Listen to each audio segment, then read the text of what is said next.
생명이라고 하는 게 뭘까요? 생명은요, 지금 슬라이드에 있는 것처럼 그런 것들을 갖춰야 생명입니다. 첫 번째, 물질 대사요. 먹고 싸고 이런 생리 대사를 해야 됩니다. 그 다음에 여러 가지가 있지만 두 번째 중요한 것은 새끼를 낳을 수 있어야 됩니다. 자손을 번식할 수 있어야 생명이라고 합니다. 그리고 저렇게 6가지 있는데 하나가 더 있습니다. 자극과 반응이요. 이 자극과 반응이 생명의 조건 중에 하나입니다. 생명이라고 말할 수 있는 거는요. 넘겨주세요. 네, 하나만요. 제가 안 할게요. 저게 가장 단순한 세포인데요. 저 정도를 갖춰야 생명이라고 말할 수 있어요. 저게 하나의 세포입니다. 넘겨주시면요. 바이러스가 있습니다. 바이러스는 생명일까요? 생명이 아닐까요? 여러분 생명으로 알고 계시죠? 죄송해요. 바이러스는 원래는 생명이 아닐 수도 있습니다. 왜냐면요. 바이러스는 생물체 몸 밖에서는 그냥 단백질 덩어리입니다. 생명 활동을 하지 않습니다. 그러니까 생물과 무생물로 중간 단계로 놓는 저런 단순한 거예요. 그래서 많은 사람들이 혼돈하는 것이 바이러스와 세균을 혼돈합니다. 토털리 다른 겁니다. 토털리 다른 거예요. 바이러스는 생명체 전 단계고요. 세균은 완전한 생명체입니다. 이 바이러스가 생명체 안에 들어가면 생명체처럼 활동합니다. 그래서 생명과 무생물의 중간 단계라고 이야기하는데 이 바이러스 크기가요. 넘겨주시면요. 크기가 이 정도 됩니다. 저 세균 이콜라이라고 하는 곳에 바이러스가 매달려서 자기 증식을 하고 있는 겁니다. 그러니까 대단히 작아요. 한 장만 더 넘겨줘 보세요. 이 정도 크기예요. 일반 동물 세포가 저 쿼터 원 정도 되고요. 서클 되고요. 세균 노란색이고요. 바이러스 저 전만합니다. 저 전만한 게 우리 몸에 들어가 가지고 사람을 그렇게 괴롭히는 겁니다. 넘겨봐 주세요. 예. 그런데 신기하게도 하나님께서는 바이러스만 주신 게 아니에요. 우리 몸에 면역 기능을 주셔서 백혈구를 주셨는데 제가 생물학을 대학원까지 나왔는데 저거 대학원에서 막 배우는데 너무 머리가 아팠어요. 막 공부하기 싫은데 호중고 후상고부터 각각 하는 일이 대단히 복잡합니다. 단순하게 말할 수 없어요. 그래서 저런 우리 몸에 면역 기능, 보호 기능도 줬는데 단순한 거 하나만 보여드릴게요. 동영상을 틀어줄 수 있나요? 1분 정도서부터 시작했으면 좋겠고 안 되면 네 괜찮습니다. 저런 면역 기능인데요. 세균이나 바이러스가 들어오면 호중고, 호상고, 기타 등등 면역 체계가 NK 세포나 이런 것들을 다 잡아먹습니다. 네, 지금 뭐 설교가 생물학을 공부하려고 하는 건 아닌 거니까요. 저런 것들은 하나님이 왜 만드셨나? 저 바이러스를 통해서 하나님은 지금 무슨 일을 하시고 계신가를 고민해봤습니다. 그리고 연구하기 시작한 게 이제 성경입니다. 성경으로 가볼게요. 성경에 가보면요. 성경과 전염병에 관해서 넘겨주세요. 성경 안에서 전염병에 관해서 넘겨주시고요. 여러 가지 이야기가 있습니다. 약 성경에는 전염병에 관하여 50번 정도 반복되어 있습니다. 역병, 전염병, 무슨 병 뭐 이런 식으로 해가지고요. 출애굽 당시에요. 모압 평지 시딤에서 24,000명이 죽었어요. 모압 여인들과의 성 문제로 인해서 성병이 걸려서 번졌을 거예요.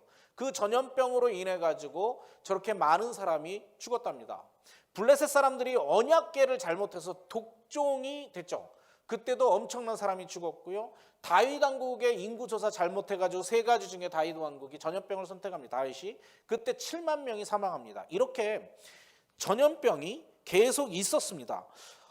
전염병의 원인과 대책으로는요. 성경에 이렇게 나와 있습니다. 넘겨주시면요. 역대하 7장에 이렇게 나와 있어요. 사람의 죄 때문에 그렇다. 그런데 죄를 지은 너희들이 하나님 나를 향해 내 얼굴을 향하면 내가 해결해 주겠다라는 겁니다. 그러니까 원인과 대책의 면에서 성경은요. 원인과 대책이 있습니다. 넘겨봐 주세요. 전염병에 대해서 성경은 이렇게 언급합니다. 일단 손 씻기 기본입니다. 격리요. 전염병이 생기면 진영 바깥으로 나가는 겁니다. 그리고 7일을 진영 밖에 있습니다. 자, 7일이면 예배를 한번 못 드릴 수 있는 거죠. 우리가 지금식으로 얘기하면은요. 그리고요. 제사장에게 나았다고 몸을 보여서 나으면 진영 안으로 들어오는 거고요. 안 나으면 계속 진영 밖에서 격리해야 됩니다. 전염병의 가장 기본은 격리입니다. 세 번째요. 약간의 문제는 있지만 번역을 잘못 해석을 어떻게 할 수도 있지만 영어로 보면요. cover the face under cover입니다. 그러니까 얼굴의 반 이하를 가리라고 되어 있습니다. 그러니까 전염병이 되면 저런 대책이 있습니다. 성경에 전염병에 관해서 아예 언급이 없는 것은 아닙니다. 역사도 볼게요. 넘겨봐 주세요. 역사도 보면요. 2세기 중엽 때요. 그 안토니우스 역병이라는 게 생겼는데 15년 동안 번졌습니다. 그리고요. 3세기 정도에는요. 저도 못 외웁니다. 키프리아누스 역병이라는 데 한 10년 정도 번졌습니다. 근데 이때 제가 나누고 싶은 게 이제 지금부터입니다. 이때요. 이교도들은 정확하게 하면 하나님을 모르는 다른 종교인들은 타종교인들은요. 원인과 대책이 없어요. 역병이 번지니까 어떻게 하게요? 도망갈 수밖에 없어요. 사람이 모이지 않는 산으로 도망가고요. 자식을 버리고요. 남이 죽어나가도 상관하지 않고요. 그런데 자, 기독교인들, 하나님을 아는 사람들은 어떻게 했냐? 원인과 대책이 뭐예요? 원인이 인간의 죄로부터 온 거예요. 그러니까 하나님을 아는 사람들은 어떻게 하냐면요. 서로를 돌봤답니다. 환자를 돌보고요. 죽을 걸 각오하고. 왜냐하면 어차피 원인이 하나님으로부터 온 거라면 산으로 도망가 봐야 소용없습니다. 할 수 있는 일이 뭐냐고요? 회개하고 하나님을 향해 얼굴을 돌리는 거예요. 근데 할 수 있는 게 없어요. 그러니까 어떡하냐고요? 사람을 돌보기 시작하는 겁니다. 그래서 기록이에요. 저때 초대교회죠. 저때 기독교인이 늘었다라는 기록이 있습니다. 넘겨봐 주시면요. 인류의 역사에 전염병은요. 사실은 세기에 한두 번씩 있습니다. 여러분 지금 코로나 바이러스가 전혀 낯설고 세상에 없던 일이 벌어진 것 같지만 사실은 세기에 한 번씩 있었고요. 200년에 가까이 걸쳐서 일어난 게 흑사병입니다. 흑사병은요. 실질적으로 한 150년 끝까지 다 하면 4세기에 걸쳐서 그리고 정말 번창했던 건 약 50년에서 70년을 번창했다고 합니다. 중세 때 사람들의 기대 수명이 50살입니다. 그런데 50년 동안 번졌으면 누구 일생 동안 흑사병에 시달린 거예요. 유럽 인구의 4분의 1 정도가 사망했다고 합니다. 저런 흑사병 때도요. 기독교인들은 무엇을 했냐고요? 사제가 죽으니까 예배를 못 드려도 좋으니 하나님과 개인적으로 만나라고 권고했었습니다. 웨슬리라고 하는 사람은요. 기초의학이라는 책을 발간하세요. 900가지의 치료법들, 자기 면역을 증가시킬 수 있는 것들로 세상에 공헌합니다. 네, 지금요 바이러스에 대해서 이야기를 하고 있는데 기독교는 그렇게 바이러스에 연약하지 않았다라는 얘기를 하고 싶은 겁니다. 넘겨봐 주시면요. 네, 바이러스도 하나님께서 내려주신 축복이다. 제가 이런 표현을 쓰면 안 됩니다. 그러고 있는 거 아니에요. 안 됩니다. 왜 안 되는지 설명드릴게요. 누군가는 바이러스 때문에 엄청난 고생을 했을 겁니다. 그렇죠. 누구는 바이러스 때문에 약간 돈 번 사람도 제 주변에 많이 있습니다. 네. 그러니까 바이러스는요. 축복이다 고난으로 보아서는 안 됩니다. 다만 바이러스를 통해서도 하나님은 우리를 축복할 수 있는 겁니다. 혹시 이곳에 코로나 바이러스로 이번에 고생하신 분이 있는 줄 압니다. 그분께 제가 코로나 바이러스 때문에 고생하셨어요. 근데 그게 축복이에요. 그럼 갑자기 막 상심하고 기분이 나쁠 수 있을 거예요. 그렇죠? 그런데 이렇게 얘기할게요. 다른 사람은 몰라도 저는 해도 됩니다. 제가 개인적으로 설교 시간에 개인 얘기를 하는 것을 싫어하는데요. 오늘은 하려고 작정을 했습니다. 자식을 잃은 부모한테 어떤 사람이 가서 위로한다고 소용이 없습니다. 자식을 잃은 부모한테 가장 좋은 위로자는 자식을 잃어본 경험이 있는 자죠. 그렇죠? 저는 바이러스 때문에 고생해봤습니다. 선교사가 되려고 모든 것을 내려놓고 선교사가 됐는데 선교제 가서 4년 만에 댕기 바이러스를 걸렸습니다. 사망률 1%고요. 열이 40도에서 42도까지 왔다 갔다 합니다. 일주일 이상 고열이 되면 죽습니다. 근데 한 일주일 정도 딱 고열로 지냈어요. 동남아 선교사들 중에서는 댕기 바이러스는 보통 걸립니다. 그래서 걸리면 너도 클럽에 가입했네 이렇게 얘기합니다. 괜찮아요. 문제는 피하 출혈입니다. 고열이 되면서 피부 밑에서 모세혈관이 터지면 죽는 겁니다. 여기 제가 알기로는 간호사 출신도 있고 잘 알 겁니다. 피하 출혈이 되게 위험하다는 걸. 피하 출혈이 있었어요. 그래서 온몸이 핑크 팬더처럼 붉어지기 시작했습니다. 그래서 죽는구나라고 생각을 했죠. 그리고 댕기 바이러스가 제 몸의 근육을 모두 건드렸어요. 2주 동안은 거의 침대에 있었고요. 화장실도 기어갔었고 그 다음에 또 다른 2주 정도는 침대에서 그냥 한 달을 살았다고 보시고요. 그리고 약 6개월 정도는 그냥 집에서 벤치에 앉아서 노인네처럼 살았습니다. 근육을 다쳐가지고 일어날 때 허리를 짚고 아다다다다 하고 일어나는 70대 노인 정도가 할 수 있는 걸 제 나이 50대 초반에 겪었습니다. 40대 말에요. 네. 그렇게 겪었어요. 죽을 뻔했고요. 그러니까 저는 해도 되겠죠. 바이러스도요, 축복이 될 수 있습니다. 제가 개인적인 얘기를 하는 거는 너무 억울했어요. 모든 걸 내려놓고 주의 종에 가겠다고 다 꽤 잘 벌었고 꽤 잘 사는 것도 내려놓고 주의 종이 된다고 그러고 굳이 선교사로 갔는데 4년 만에 하나님은 나를 반병신을 만들었습니다. 그리고 집 앞 벤치에 앉아가지고 하루를 바라보는데요. 저 잊혀지지가 않아요. 집 앞 벤치 한 5층에서 7층짜리 된 나무 있어요. 내가 그 나무하고 몇 개월을 이야기를 했습니다. 하루 종일 갈 데가 없어요. 집 앞에 앉혀가지고 그 나무 바라보면서 너는 여기서 몇백 년을 견뎌냈니? 이런 얘기하는 겁니다. 안 우시나요? 확 미치는 거예요. 그 친구하고 그 나무 친구하고 많은 얘기를 하는데 신세가 한탄스러운 거예요. 왜 이렇게 됐나? 기도 가운데 할 일이 없었어요. 할 일이 없어서 무엇을 했냐면요. 미국에 오기로 작정했습니다. 그래, 할 게 없는데 공부를 하고 가자. 내가 신학교 때 참 꿈의 대학이 있었어요. 플러 가서 공부를 좀 했으면 좋겠다. 그래서 플러에 왔어요. 오는 과정에 올 수 없었어요. 정말 플러를 오려면 많은 돈이 필요했고 기도 가운데 다 헤쳐나갔어요. 네, 결과 중요한 과정을 얘기하려고 그러는 건 아니니까요. 결과만 말하면 미국에 왔어요. 그리고 미국에 와서 플러에서 공부를 많이 하게 됐어요.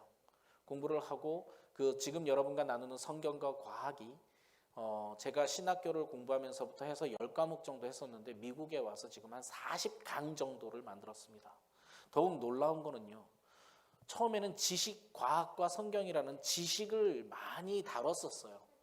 그런데 미국에 와서요. 그 성경과 과학에 하나님께서 정신세계, 철학을 담아주셨어요. 자랑으로 듣지 마시고요. 할 일이 없어서 도서관에 앉아서 하루에 1년 동안 몇 년 동안은 1년에 논문 포함해서 100권 정도의 책을 읽으면서 성경과 과학이라는 거에 엄청난 철학을 담을 수 있었어요. 그리고 저한테 있어서 그게 제1 사역이 됐어요. 아무도 안 하는 거 아시죠? 성경과 과학은 대한민국에 실제로 하는 사람은 10명 정도 있습니다. 그러다 보니까 어떻게 됐냐면요. 사실은 찾는 분들이 계십니다. 대학에서 오라 그러고 어떤 강의가 들어오고 그래서 예전에 다니던 중국인 신학교도 지지난 2주 전에 중국인 신학교도 강의도 했고 미국에서도 어떤 대학에서도 이렇게 저를 찾습니다. 그리고 어떤 목사님들도 모임에서 와서 강의 좀 해달라고 그러고 이렇게 됩니다. 네, 아무것도 할 수 없었어요. 그러니까 저한테는요. 바이러스 자체는 축복이냐 아니냐 따지고 싶지 않습니다. 댕기 바이러스로 하나님께서 나를 죽을 뻔했는데 하나님 내가 무엇을 할 수 있을까 처절한 몸부림에 몇 년을 기다린 이후에 지금은 저한테 그 모든 것들이 축복으로 다가옵니다. 그래서 제가 이렇게 말씀드리는 겁니다. 댕기 바이러스가 걸리셔서 축복입니다. 그 얘기 아니에요.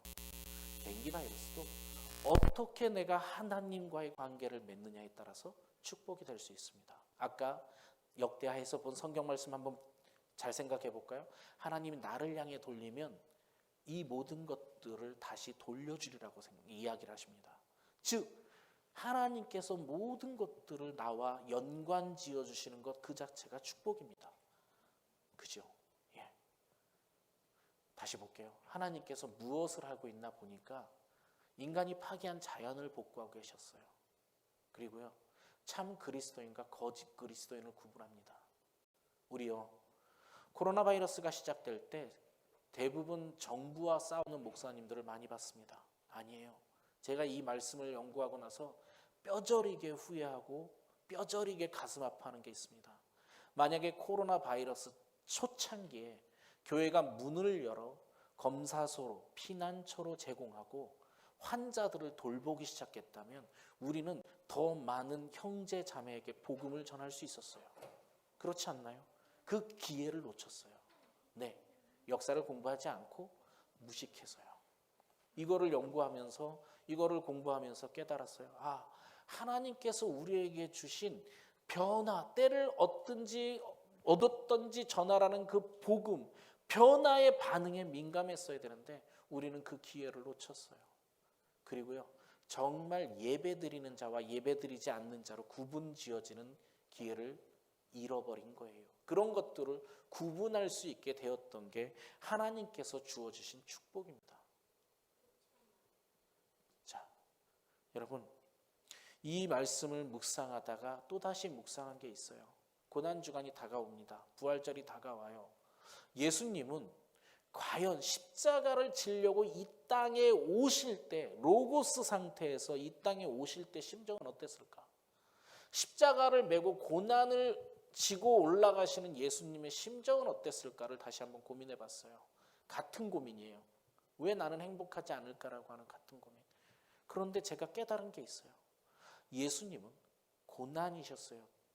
그거 싫어하셨어요. 지기 싫어하셨어요. 그러니까 고난 맞아요. 그런데 예수님은 본인이 그 십자가를 짐으로 내가 구원받을, 내가 이 자리에 2000년 후에 연태가 구원받을 것을 아셨기 때문에 행복하게 그 짐을 지으셨을 거라고 생각을 합니다. 그래서 깨달았어요. 아, 나는 나누어서 생각했구나. 고난 따로, 행복 따로. 고난의 다른 표현으로 쓰면 불행 따로, 행복 따로를 생각했구나. 하나님은 바이러스라고 하는 것을 주셨을 때 나는 바이러스는 악한 거라고 나쁜 거라고 생각했구나. 아니다. 바이러스를 통해서도 역사하시는 하나님이시고요. 그러니까 바이러스는 나쁘고 좋고가 아닌 것이죠. 그걸 깨달았어요. 그래서 고난, 행복, 불행, 행복 동시에 가질 수 있는 동시성이 있구나라고 하는 걸 깨달았어요. 예수님 분명히 고난이셨겠지만 행복한 마음으로 많은 영혼이 구원받을 것을 아시기에 피조물에게 죽음을 당하시는 길을 행복한 마음으로 걸으셨을 거라는 깨달음이 왔습니다. 네, 슬라이드를 한번 보여주시면요. 제 구조의 머릿속에 이렇게 됐어요. 고난과 행복. 싸웠어요. 하나님 나한테 왜 고난을 주셨을까요? 하나님 나한테 왜 행복을 주셨을까요? 그런데요, 가만히 생각해 보니까 하나님은 바이러스를 통해서도 이 세상에 무엇인가를 하고 계시고요. 하나님이 나에게 고난과 행복을 따로따로 주신 게 아니라 하나님은 나에게 생물로서 반응할 수 있도록 느낌, 감성을 주신 거죠. 눌러주시고요. 예, 그래서 깨달았어요. 고난과 행복을 이분법적으로 저렇게 볼 것이 아니라 하나의 원리로 하나님이 내게 감성을 주셨구나라고 하는 걸 깨달았어요. 그리고 묵상된 게 이거예요. 한번 눌러주시면요. 저 감성은 결국 나의 존재구나. 생물의 기본 기능이요. 자극에 반응한다. 아, 내가 자극에 반응하고 있구나. 내가 어떤 거에 반응하고 있고 어떤 거에는 기쁨을 느끼고 있고 하나님이 나한테 주신 것은 고난 따로 불행 따로가 아니라 연태야, 내가 너에게 삶이라는 존재를 줄게. 근데 넌 거기서 느낄 거야. 느끼다 보면 불행도 느끼고 행복도 느낄 거야. 그래서 제 시각이 하나로 변했어요. 저 존재. 결국 하나님께서 나한테 주어진 것은 삶이라는 거죠. 한 번 더 눌러주세요. 그래서 삶이요. 그러면서 저한테 큰 은혜가 임했습니다. 아, 왜 나는 이 세상에 없지 아니하고 있을까? 나는 왜 이 세상에 존재하지 아니하고 존재할까라고 하는 깨달음이요. 하나님은 이 땅에 우리를 보내셨을 때 선물로 보내주셨다는 것을 느꼈습니다. 보세요. 여러분 이 땅에서요 존재하기 때문에 슬픔을 느낄 수 있어요. 존재하기 때문에 기쁨을 느낄 수 있어요. 존재하기 때문에 누가 나를 괴롭혔을 때 너무 힘들어할 수 있는 거예요. 존재하기 때문에 생로병사에 힘들어하고 계신 겁니다. 존재하고 있기 때문에 내가 나의 새 생명이 태어났을 때 그 기쁨이 있는 거예요. 그리고 그 새 생명이 자라면서 속삭이는 청소년을 보면서 슬퍼하는 거고요. 네, 저에게는요 존재가 하나님께서 주신 선물이라는 걸 깨닫게 되었습니다. 그래서 작년 말부터 아내하고 막 대화를 하면서 아무리 생각해도 이 세상은 선물인 것 같아. 아무리 생각해도 이 세상은 선물인 것 같아라는 말을 고백을 나누었습니다. 그런데 올해 2월 말쯤에요. 이 찬양을 알게 되었습니다. 이 찬양이요. 행복이라는 찬양. 근데 다 가사 하나하나가 저한테 와닿습니다. 근데 저한테 제일 와닿는 게 이 세상은 알 수 없는 하나님의 선물이라는 가사가 저한테 다 왔어요. 왜? 이 노래를 만나기 전에 저는 이미 세상은 하나님의 선물이라고 하는 것 때문에 너무 기뻐서 감사했었거든요. 매일매일 기쁘진 않았어요. 매일매일 어떤 날은 슬퍼요. 어떤 날은 밖에 나와서 누군가 나를 속삭이면 슬퍼요. 그런데 견뎌낼 수 있었어요. 왜냐고요? 하나님이 나에게 반응할 수 있도록 나에게 이 땅에 선물을 주신 것 때문에 내가 이렇게 반응하는구나. 하나님, 이 고난도 함께 받아들이겠습니다. 그래서요, 저는 이렇게 이야기했습니다. 이 땅의 삶은 하나님께서 우리들에게 주신 선물이다. 고난 포함하여. 이렇게 이야기했어요. 그런데 오늘 이따가도 같이 부를 찬양, 이 행복이란 찬양에 시인은 이렇게 노래합니다. 세상은 알 수 없는 하나님의 선물. 여러분, 어떤 의미가 먼저 와닿나요? 세상은 알 수 없는 하나님의 선물 이랬더니 우리 아내는 이렇게 이야기합니다. 세상이라는 사람들은, 세상에 사는 사람들은 이런 하나님의 선물을 알 수 없어 라고 표현하더랍니다. 네, 맞을 수 있어요. 저한테 온 건 이런 겁니다. 이 세상 자체가 우리가 이해하기나 너무 힘든 그런 알 수 없는 하나님의 선물이라고. 같은 듯 다르죠. 네. 이 세상에는요, 우린 이해하기 힘들 거예요. 고통도 있고 고난도 있고 병 때문에 힘들어하고 사실 누군가 죽기도 하고 너무 슬프죠. 그렇지만 그 모든 것들이 내가 존재하기 때문에 느낄 수 있는 거예요. 그 모든 것들이 여러분에게 하나님이 주신 삶입니다. 이 노래를 시인은 이렇게 부릅니다. 가사 띄워봐 주세요. 네, 선물이요. 화려하지 않아도 정결하게 산다고 합니다. 너무 가사가 마음에 들어요. 왜냐면요, 우리 크리스찬들은 성공이나 이런 것들을 바라는 삶이 아니에요. 제가 댕기 바레스에 받은 축복이 하나 있습니다. 무슨 축복이냐고요? 고열을 헤매면서 느낀 게 딱 이겁니다. 인간 아무것도 아니다. 그런데 성공하려고 아둥바둥, 또는 자기가 높은 위치에 있다고 아둥바둥합니다. 그래서 인간 아무것도 아니다라는, 정말 저는요 스스로 겸손하게 되게 될 수 있었습니다. 그 겸손이 저를 삶을 정결하게 만들었어요. 성공이 필요한 게 아니구나. 하나님은 나를 성공을 위해서 부른 게 아니구나. 하나님은 나를 무슨 거대한 목회를 위해서 부른 게 아니구나라는 걸 깨달았어요. 주변 사람과 그냥 행복하게 살고 삶을 정결하게 살아야겠다라고 그때 맘먹었습니다. 그런데 저렇게 시인도 저렇게 노래합니다. 화려하지 않아도 정결하게 사는 삶. 그리고요, 가진 것이 없어도 감사하며 사는 삶. 어려워요. 저는 지금도 극빈자에 가깝습니다. 어려운데요, 그냥 뭐 있으면 나눠줄 수 있다라는 게 그게 좋다라는 생각을 갖습니다. 물질을 못 나눠줘요? 정보를 나눠줄 수 있어요. 물질을 못 나눠줘요? 감성을 나눠줄 수 있어요. 동감해줄 수 있어요. 내게 주신 작은 힘 나눠주며 사는 삶, 이것이 나의 행복이라고 시인이 깊은 은혜가 있었다라는 걸 깨닫습니다.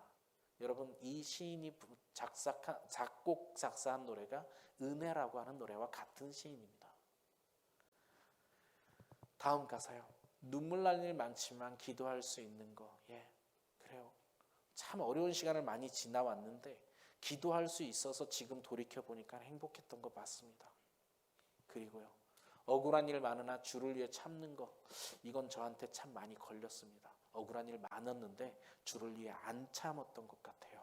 그냥 제 안에서 계속 표출하고 이랬던 것 같아요. 그래서 참을 수 있는 그런 제가 되기를 소망합니다.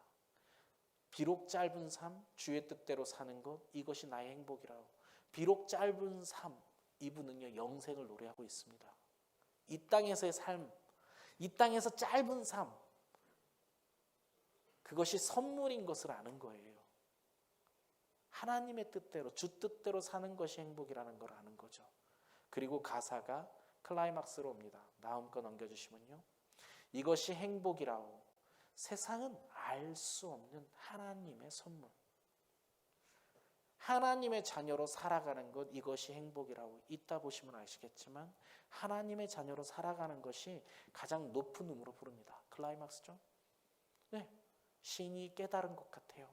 이 땅에서는 그 모든 성공과 화려함이 중요한 게 아니라 정결하게 살아가고 이 땅에 하나님이 주신, 나에게 주신 선물이니까 아름답게 살아가고 나눠주면서 살아가고, 대신에 우리는 영생을 허락하였다. 아까 제가 왜 나는 구원받았으면서도 행복하지 않나, 행복과 불행을 내 머릿속에서 두 개로 갈라놔서 그래요. 분명히 구원받은 나는요, 자극에 반응할 수 있기 때문에 때론 기쁘고 때론 슬프지만 그 모든 것이 하나님의 선물이라고 하는 것을 깨달으니까 많은 의미에서 모든 문제가 해결되는 경험을 했습니다. 네. 이 고백은 성경과 관계가 있을까요? 고린도후서 오늘의 말씀입니다. 고린도후서 6장 10절의 말씀입니다. 사도 바울 선생님이 고린도 교회에 대해 보내는 편지입니다. 그리고 사도 바울 선생님의 고백이죠. 이렇게 고백합니다. 근심하는 자 같으나 항상 기뻐하고, 가난한 자 같으나 많은 사람을 부유하게 하고, 아무것도 없는 자 같으나 모든 것을 가진 자로다. 아멘인가요? 아멘입니다. 여러분, 뒷것만 한번 볼게요. 항상 기뻐하고 부유하며 모든 것을 가졌다요. 기쁘지 아니할까요? 사도 바울은요, 그 기쁨만 얘기하지 않습니다. 근심하고 가난하고 아무것도 없는 고난도 표현하고 있습니다. 그리고 그 고난과 기쁨을 모두 한 문장에 만들어 놓고 계십니다. 사도 바울 선생님도 아셨을 것 같아요. 고난과 기쁨, 이 땅에서 모든 것들이 선물임을. 고난주의를 맞이하는 우리들한테 예수 그리스도의 그 고난도 하나예요. 고난을 받으셨기에 행복하실 수 있었던 것 같습니다. 저에게 고난이 있었어요. 그 고난이 행복이 아니라 그 고난에 무한히 겸손해진 저에게 하나님께서 많은 것들을 축복으로 인도하셨습니다. 여러분, 이 노래가 함께 부를 건데요, 사실 설교는요, 문을 나가면서도 잊을 수 있어요. 근데 여러분, 찬양은요, 집에서 들으시면 계속해서 묵상이 될 수 있습니다. 이번 주, 다음 주 고난 주간이지만 행복이라고 하는 노래를 묵상하면서 함께 예수를 묵상하고 내 삶이 선물인 것을 묵상하는 우리 모두가 되었으면 좋겠습니다.